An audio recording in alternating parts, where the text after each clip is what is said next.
আসসালামু আলাইকুম সুপ্রিয় বন্ধুরা, আমি এখন আছি ঝিনাইদহ জেলার মহেশপুর থানার প্রত্যন্ত একটি গ্রাম, যে গ্রামটির নাম হচ্ছে তালসার। এই গ্রামে এসে আমি মাঠের এত সুন্দর চিত্র আপনাদেরকে সব কিছুই দেখিয়েছি, পাশাপাশি আরেকটি বিষয় তুলে ধরার চেষ্টা করছি। যে এই দেখেন প্রায় ৫-৬ আপনার জমি আছে কত বিঘা ভাই? এই বন্ধক নিয়ে চাষ করি 10 7.5 12 বিঘা চাষ করা হয়। আচ্ছা আচ্ছা, আপনার নামটা কি এবং আপনার? মোহাম্মদ ইসমাইল হোসেন। আচ্ছা, তো আপনি আজকে মাঠে কতজন আপনার শ্রমিক কাজ করাচ্ছেন? 10 জন। ১০ জন। এদের পারিশ্রমিক কত করে, কি বিষয় এটা একটু বলেন? এটা আমরা বিঘা হিসেবে কাজ করাচ্ছি 1600 টাকা বিঘা। ১৬০০ টাকা বিঘা। জি। এখন প্রত্যেকদিন যত বিঘা ওরা করতে পারবে ওরা তো সেই টাকাটা সেই নেবে। টাকাটা পাবে। এটা কি দিনের টাকা দিনেই দিয়ে দেন? আর দিনের টাকা দিনে দেয়, আজকে কাজ শেষে আজকে দিয়ে দেবো সব।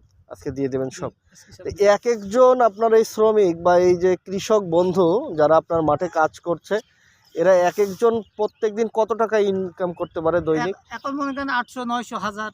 ৮০০-৯০০ হাজার। হ্যাঁ, এবং আপনি তাদের জন্য খাবার নিয়ে এসেছেন, হ্যাঁ? জি এবং এই খাবারগুলো আপনি তো ফ্রি খাওয়াবেন, জি। তাই তো? খাবারগুলো একটু দেখান আমার প্রিয় বন্ধুদেরকে একটু। এই যে দেখেন, বাসা থেকে খাবার রান্না করে, টমেটো আছে এখানে, মাছ আছে, বড়ি আছে এবং সাথে ভাত। দেখে আমারও খেতে মন চাচ্ছে, কিন্তু আসলে এখন খাওয়ার সময় আমার হয়নি, এখনো গোসল করিনি।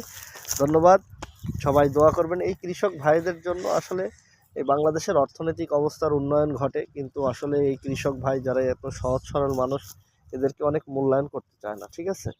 কিন্তু এরা যদি না বাঁচে না, তাহলে এই বাংলাদেশ বাঁচবে না, আর বাংলাদেশ না বাঁচলে আমি কিন্তু থাকতে পারবো না, ঠিক আছে? এই মানুষটা কিন্তু মাঠের একটা মালিক, কিন্তু তারপরেও কিন্তু দেখেছেন নিজের মাথায় করে সব নিয়ে আসলো।